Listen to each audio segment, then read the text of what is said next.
You're listening to 93.9 Dublin South FM.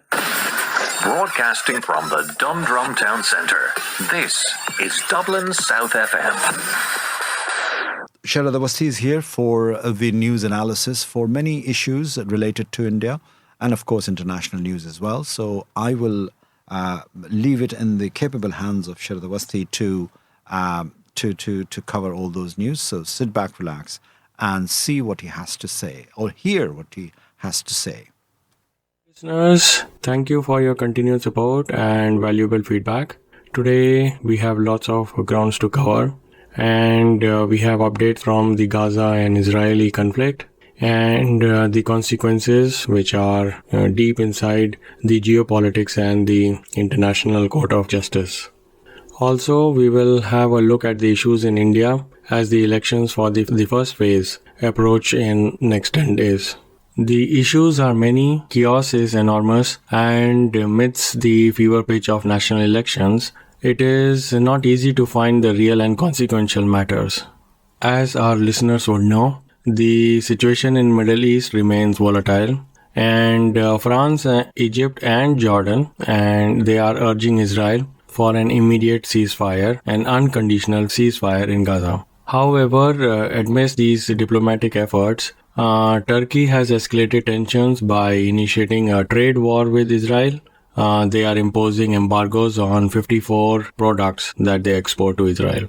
So that is in protest of or demand for ceasefire in Gaza. Furthermore, if you see, there are mounting calls for the United States and Germany to impose an arms embargo on Israel, and this actually amplifies the complexity of international relations because this has a consequence on the British politics and the forthcoming US elections. The political house in Britain is seriously divided over Gaza and Israeli support, and it has ramifications on the term of the Prime Minister also.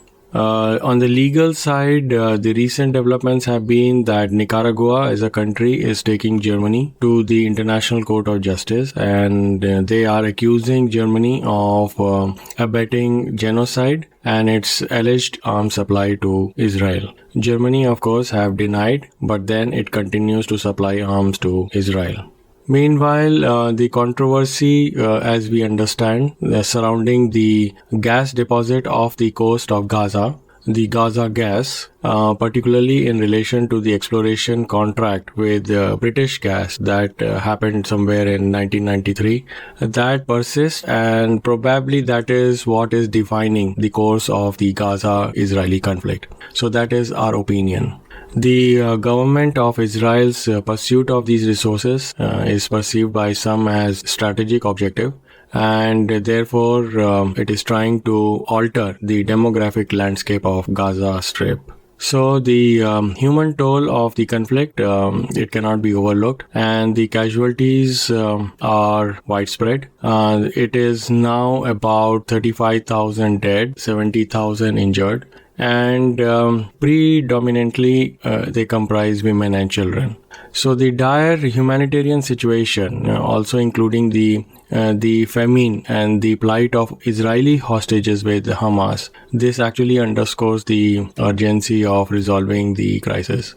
Also, the internal unrest in Israel has grown, and this is against the Netanyahu government. So there's another layer of complexity to the regional dynamics. So all this put together, Middle East is not going the right way, and peace seems to be far away. The Hamas-Israeli deal that was supposed to be round the corner, there is no news about it. So moving on to India, the elections are there. As we said, in next 10 days, the first round comes in. But then the prevailing issues remain somewhat obscured, as I see. Despite the critical challenges of youth unemployment and widespread poverty, the public discourse seems to stay aside with these pressing concerns. They are not even in the radar for the voters. There's a reason why these two issues we consider as very important. because salvaging the Indian economy and securing the future of educated youth should be top priority of the government, and the voters' scrutiny is a must in these topics. Today's report in press, the Hindu newspaper, so it highlights the staggering household debt, which is equivalent to about 40% of the GDP. And it also suggests that there's a saving rate of 5% of GDP. And this underscores the precarious situation, the economic situation that the country is going through. And we are really not talking about these hot topics for the elections. On its own, these numbers may not be alarming, but they have to be seen as a holistic picture with other pieces of statistics, like the government's provision of free ration to 80 crore Indians, which is about 55% of the population. That reflects an underlying socio-economic disparity and challenges which is facing the nation. So, adding to the household debt situation, the grim reality of high unemployment rates, particularly among the graduates, that has exaggerated the struggles of the educated youth. And when premier institutions like IIT Bombay or BITS Pilani or IIM Lucknow, they are not capable or they are struggling to find 100% placement for their students, then these issues should be the center stage in this election. As we know, IIT Bombay was not able to place 100% of its students. There was a time when the IITs and these premier institutes, they were not only placing 100% of their students, but then many students had multiple job offers with them. So if you put all these economic indicators from the ground and from the statistical books, if you see the confluence of these indicators and you couple it with policy, then it certainly paints a bleak picture of the Indian economic trajectory. So the country is bracing for elections, but then these issues are not at the center stage as we see it. In the middle of these political maneuvering which happens during the elections, there are concerns over the erosion of democratic values, and there have been allegations of authoritarian tendencies and the suppression of opposition voices. Mostly, people are pointing out to the recent arrest of prominent leaders from Aam Aadmi Party, the deductive conclusion from the electoral bond data about the extortion and the quid pro quo kind of politics. So the top leaders of the Aam Aadmi Party are in jail, not because they are convicted, but they are under investigation. And this is raising the eyebrows, and even the Indian courts have to make an observation that the process, the legal process, should not become a punishment. As we all know that the Indian legal system rather than the Indian legal processes themselves are a punishment. That is what the accusation of the opposition is. About using the legal system to punish the opposition. On a side note, we also find that there is no compensation for the loss of time and resources and the opportunity in case of false accusations. So at some point in time, there should be a public discourse on the topic of human losses due to false conviction, or even when waiting for conviction and languishing in jail. But then this is a topic for another time.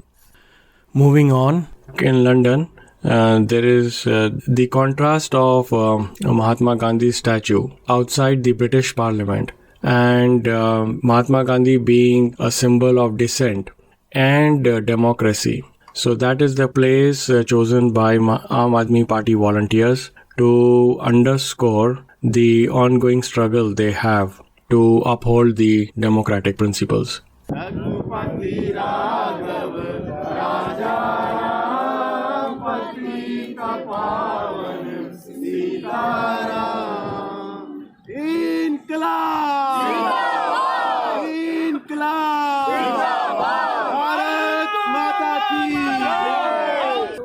According to them, the democratic ethos of the country is under threat, the civil liberties under threat, and that is why their leaders have been put behind bars without conviction, and hence they were holding this protest at the iconic place between the statue of Mahatma Gandhi overlooking the British Parliament.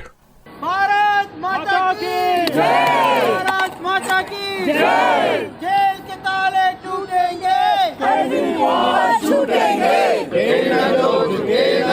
मिटे न जो, दबे न जो, हम वो इनकलाब है, जुल्म का जवाब है, हर गरीब हर शहीद का इनकलाब है. I took an opportunity to talk to the volunteers and the leaders who were present there to know exactly what they have to say about this situation in their party and overall about their election prospects and the democracy in India.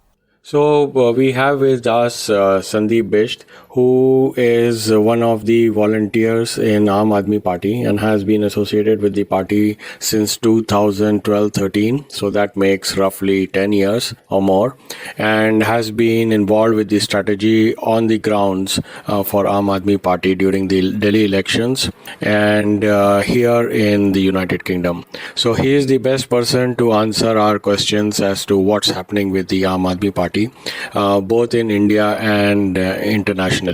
So welcome Sandeep. So tell me what's going on actually with Aam Aadmi Party, and is there something wrong that you see in the political situation in India? Yes, the situation is pretty bad in India, specifically with Aam Aadmi Party, where Modi government has arrested almost all the top leaders in Aam Aadmi Party, including CM Kejriwal.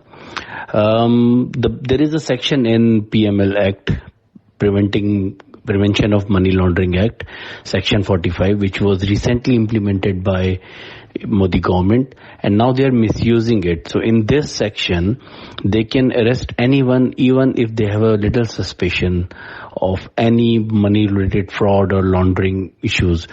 Now the accused has to prove until ED is convinced that the person is innocent, then he or she might get the bail.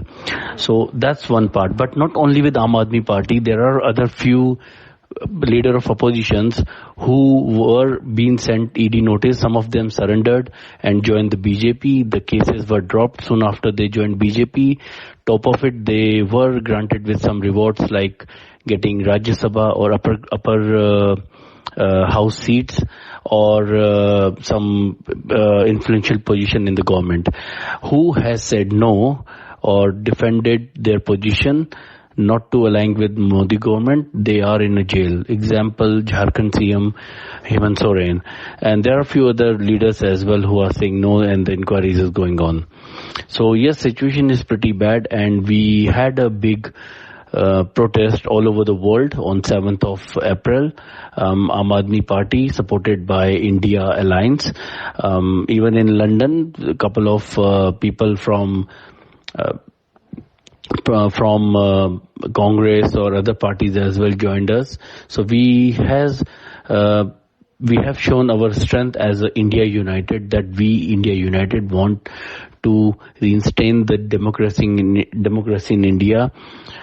I 100% feel that if Modi government will repeat next term, we will never see democracy in India again. So yes, so that's pretty bad situation.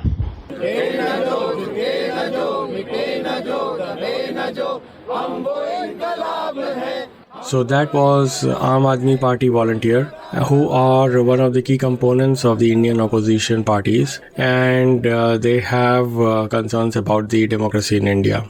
So while we negotiate the intricate web of these geopolitical tensions and the domestic Indian challenges, it is imperative for us to stay informed and to stay vigilant and to stay engaged with the issues that are consequential. It is very easy to get driven and distracted by the noise and the chaos that gets created at the time when the elections are around the corner. So, thank you for your attention and tuning in. We do look forward to probing deeper issues and critical issues in the weeks to come. Eid Mubarak and Chaitra Navash. Happy New Year to all our listeners. Until next week, stay informed. Broadcasting from the Dundrum Town Centre, this is Dublin South FM. Indeed, this is a Dublin South FM, and welcome back to the program. And you're listening to Siraj Zaidi until 4 o'clock. And the pretty bad state of affair, what can I say? I mean, Sharad has covered quite a lot from London, where the agitations are happening. These agitations will not see the light of the day in Delhi or in India, actually. So any opposition doing any kind of raising any voice is going to be suppressed. So this. You are listening to 93.9 Dublin South FM. Broadcasting from the Dundrum Town Centre, this is Dublin South FM.